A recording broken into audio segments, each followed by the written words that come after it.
amebadilika. Kuna vitu vingi ameamua kuachana navyo. Umeona hata starehe zake sasa hivi kama unamchunguza Gigi, starehe zake yeye mpaka apewe mwaliko kama anaenda kufanya show. Hivi atoki. Safi kabisa. Sio kama vile zamani anajiamulia sio ende club, sio ende wapi, mara kapanda juu ya meza, juu ya miti, juu ya naniliu, chupa ya bia.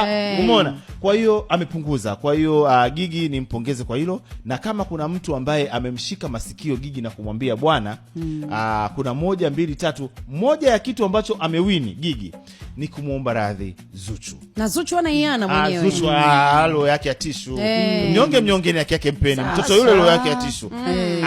Yani yule kalelewa katika mazingira ya kidini. Ndio. Anajua bwana nimekukosea hapa, tuyamalize, namaliza kweli. Hanaga kinyongo endelevu. Gigi kaona mimi ni msanii.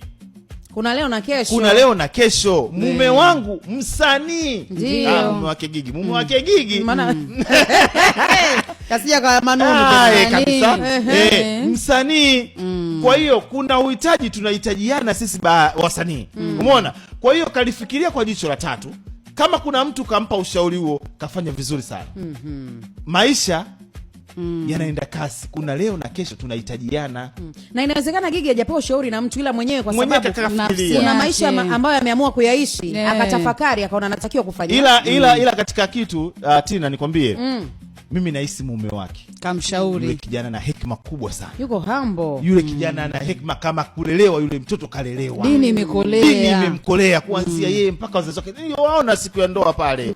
Yaani dini imekaa kichwani. Nahisi kaambia bwana sikiliza. Kuna mipaka. Mimi kama mumeo nakwambia.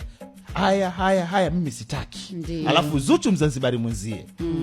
Umeelewa vizuri? Kwa familia ile. Umeelewa? Kwa hiyo kuna vitu atakuwa kamwelekeza Gigi, na ndio maana Gigi kafikiria akaingia chati nini aitwa ile hiyo chati GPT.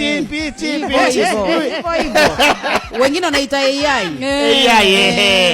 Kaenda pale kamwambia bwana AI